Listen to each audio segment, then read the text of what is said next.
ଦେଖନ୍ତୁ ବନ୍ଧୁଗଣ, ଏହି ଭିଡ଼ିଓରେ ଆମେ ଡିସ୍କସନ୍ କରିବା 5ଟି ନୂଆ ଜବ୍ ବିଷୟରେ ଯେଉଁଥିରେ ଆପଣମାନେ ଇଲିଜିବୁଲ୍ ହେବେ। ଏହାକୁ ସମସ୍ତେ ଆପଣମାନେ ଆପ୍ଲାଏ କରିବେ। ପ୍ରଥମ ଜବ୍ଟି ରହୁଛି ଆପଣଙ୍କର RPF ତରଫରୁ। ଆପଣଙ୍କର ଦେଖନ୍ତୁ, ଆପଣ 15 ଏପ୍ରିଲରେ ଏହା ଆପଣଙ୍କର ଆପ୍ଲାଏ ଆରମ୍ଭ ହୋଇସାରିଛି। ବର୍ତ୍ତମାନ ବି ଆପ୍ଲାଏ ଚାଲୁଛି। ଲାଷ୍ଟ ଡେଟ୍ ହେଉଛି ଆପଣଙ୍କର 14 ମେ ପର୍ଯ୍ୟନ୍ତ ଆପଣମାନେ ଏହାକୁ ଆପ୍ଲାଏ କରିପାରିବେ। ଇଏ କେବଳ ଆପଣମାନେ 10ମ ପାସ୍ ଯେଉଁମାନେ କରୁଛନ୍ତି ଏହାକୁ ସମସ୍ତେ ଆପ୍ଲାଏ କରିପାରିବେ। ତାପରେ ଦେଖନ୍ତୁ, ଭେକେନ୍ସି ରହୁଛି ଆପଣଙ୍କର ଟୋଟାଲ୍ 4208 ଗୋଟି ଆପଣଙ୍କର ଭେକେନ୍ସି ରହୁଛି। ସେଇଟା ବୟସ ରହୁଛି ଆପଣଙ୍କର 18ରୁ 28 ଆପଣଙ୍କର ବୟସ, ଏବଂ ଆପଣଙ୍କର 21,700 ଆପଣଙ୍କର ସାଲାରୀ ମିଳିବ, ଯେଉଁଟା ଆପଣଙ୍କର ବଢ଼ିକିରି ସାଲାରୀଟା ହେବ ଆପଣଙ୍କର। ତାପରେ ନେକ୍ସଟ ଭେକେନ୍ସି ଚାଲନ୍ତୁ ଆମେ ଦେଖିବା। ଆପଣଙ୍କର ଏଇ ଭେକେନ୍ସି ବି ଆପଣଙ୍କର RPF ତରଫରୁ ରହୁଛି। ଆପଣଙ୍କର ଆପ୍ଲାଏ ଡେଟ୍ ଆପଣଙ୍କର ସେଇ 15 ଏପ୍ରିଲରୁ 14 ମେ ପର୍ଯ୍ୟନ୍ତ ଆପଣମାନେ ଏହାକୁ ଆପ୍ଲାଏ କରିପାରିବେ। ଇଏ ଆପଣଙ୍କର +3 ଯେଉଁମାନେ ପାସ୍ ଆଉଟ୍ ହୋଇଛନ୍ତି ସେମାନେ ହିଁ ଆପ୍ଲାଏ କରିପାରିବେ। ଏନି ଗ୍ରାଜୁଏଟ୍ ସମସ୍ତେ ଆପ୍ଲାଏ କରିପାରିବେ। ଯେଉଁମାନେ +3 ପାସ୍ ହୋଇଛନ୍ତି ଆପଣମାନେ ଆପ୍ଲାଏ କରିପାରିବେ। ସେଭଳିଆ ଟୋଟାଲ୍ ଭେକେନ୍ସି ରହୁଛି କେତେ ଦେଖନ୍ତୁ, 552 ଗୋଟି ଆପଣଙ୍କର ଭେକେନ୍ସି ରହୁଛି। ଏଜ୍ ସେଭଳିଆ ରହୁଛି ଆପଣଙ୍କର 20 ବର୍ଷରୁ 28 ବର୍ଷ ପର୍ଯ୍ୟନ୍ତ ଆପଣଙ୍କର ଏଜ୍ ରହୁଛି। ସେଭଳିଆ ଆପଣଙ୍କର ସାଲାରୀ ପାଇବେ 35,400, ଯେଉଁଟା ଆପଣଙ୍କର 45,000 ପାଖାପାଖି ସାଲାରୀ, ଷ୍ଟାର୍ଟିଂ ସାଲାରୀ ଆପଣମାନେ ପାଇବେ ଲେଭେଲ୍ 6 ଅନୁସାରେ। ଚାଲନ୍ତୁ ନେକ୍ସଟ ଭେକେନ୍ସି ଦେଖିବା, ଯେଉଁଥିରେ ଆପଣମାନେ ଇଲିଜିବଲ୍ ହେଉଛନ୍ତି ସମସ୍ତେ ଆପ୍ଲାଏ କରନ୍ତୁ।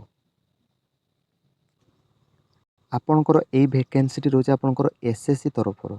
ଦେଖନ୍ତୁ SSC ତରଫରୁ କ'ଣ ରହୁଛି ଆପଣଙ୍କର CHSL, କ'ଣ ପିଲେ CHSL ରହୁଛି। ଏହା ଆପଣମାନେ 8 ଏପ୍ରିଲରୁ ଆପଣମାନେ ସମସ୍ତେ ଆପ୍ଲାଏ କରିସାରିଲେଣି। ବର୍ତ୍ତମାନ ଏହାକୁ ଆପଣଙ୍କର ଲାଷ୍ଟ ଡେଟ୍ ରହୁଛି ଆପଣଙ୍କର 7 ମେ ପର୍ଯ୍ୟନ୍ତ। ଆପଣଙ୍କର 8 ଏପ୍ରିଲରୁ ଆପଣଙ୍କର ଆପ୍ଲାଏ ଚାଲି ସାରିଲାଣି।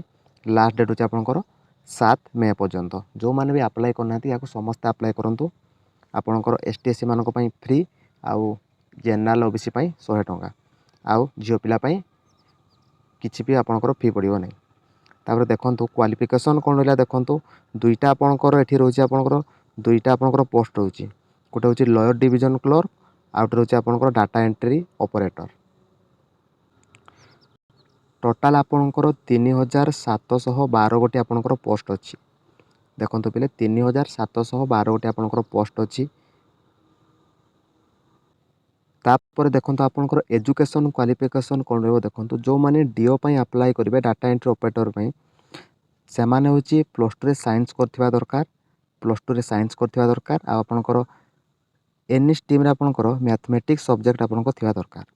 ଆଉ ଯେଉଁମାନେ LDCରେ ଆପଣଙ୍କର ଆପ୍ଲାଏ କରିବେ ସେମାନେ +2 କେବଳ ଆର୍ଟ୍ସ ସାଇନ୍ସ କମର୍ସ ଯେଉଁଥିରେ କରିଥିଲେ ବି ଚଳିବ, ଆଉ ସମସ୍ତେ ଏହାକୁ ଆପ୍ଲାଏ କରିପାରିବେ। ତାପରେ ହେଲା ଦେଖନ୍ତୁ ଆପଣଙ୍କର 1 ଅଗଷ୍ଟ ସୁଦ୍ଧା ଆପଣମାନେ ପାସ୍ ଆଉଟ୍ ହୋଇଥିବା ଦରକାର। 1 ଅଗଷ୍ଟ 2024 ସୁଦ୍ଧା ପାସ୍ ଆଉଟ୍ ହୋଇଥିବା ଦରକାର। ଯେଉଁମାନେ ଏଇ ବର୍ଷ ପରୀକ୍ଷା ଦେଇଛନ୍ତି ତାଙ୍କ ଯଦି 1/8 ସୁଦ୍ଧା ଆପଣଙ୍କର ପଳେଇ ଆସିଲା ସାର୍ଟିଫିକେଟ୍, ସେମାନେ ଆପ୍ଲାଏ କରିପାରିବେ, ନହେଲେ କରିପାରିବେନି। ପରବର୍ତ୍ତୀ ଭେକେନ୍ସି ଚାଲନ୍ତୁ ଦେଖିବା କ'ଣ। ଇଏ ରହୁଛି ଆପଣଙ୍କର OSSC ତରଫରୁ। ପିଲେ OSSC ତରଫରୁ ରହୁଛି। ଆପଣଙ୍କର 5 ଏପ୍ରିଲରୁ ଏହା ଆପ୍ଲାଏ ଚାଲିଛି। ଆପଣଙ୍କର 2 ମେ ପର୍ଯ୍ୟନ୍ତ ଆପ୍ଲାଏ ଚାଲିବ। ଲାଷ୍ଟ ଡେଟ୍ ହେଉଛି ଆପଣଙ୍କର ମେ 2। ତାପରେ ଆପଣଙ୍କର ଟୋଟାଲ୍ କେତେ ପୋଷ୍ଟ ରହୁଛି ଆମେ ଦେଖିବା। ଟୋଟାଲ୍ ପୋଷ୍ଟ ରହୁଛି ଆପଣଙ୍କର 586 ଗୋଟି ଆପଣଙ୍କର ପୋଷ୍ଟ ରହୁଛି। ବୁଝିପାରିଲେ, 586 ଗୋଟି ଆପଣଙ୍କର ପୋଷ୍ଟ ରହୁଛି।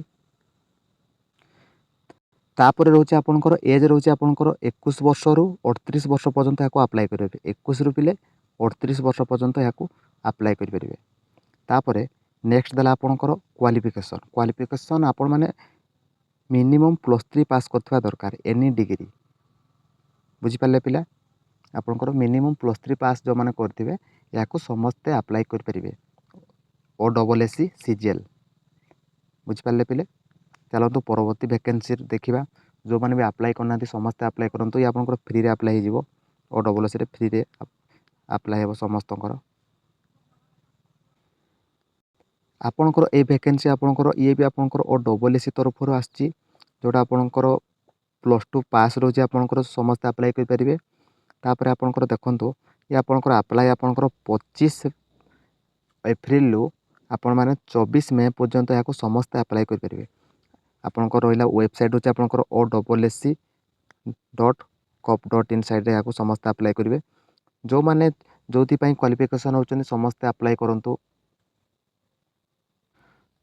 ଯେଉଁମାନେ ଦଶମ ପାସ୍ ଅଛନ୍ତି ଦଶମ ଅନୁସାରେ ଆପଣମାନେ ଆପ୍ଲାଏ କରନ୍ତୁ। ଯେଉଁମାନେ +2 ଅଛନ୍ତି +2 ଅନୁସାରେ ଆପ୍ଲାଏ କରନ୍ତୁ। ଯେଉଁମାନେ +3 ଅଛନ୍ତି ସବୁଗୁଡ଼ାକ ଆପ୍ଲାଏ କରନ୍ତୁ।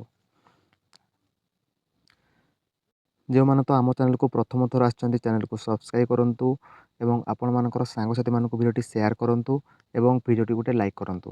ଧନ୍ୟବାଦ ବନ୍ଧୁଗଣ।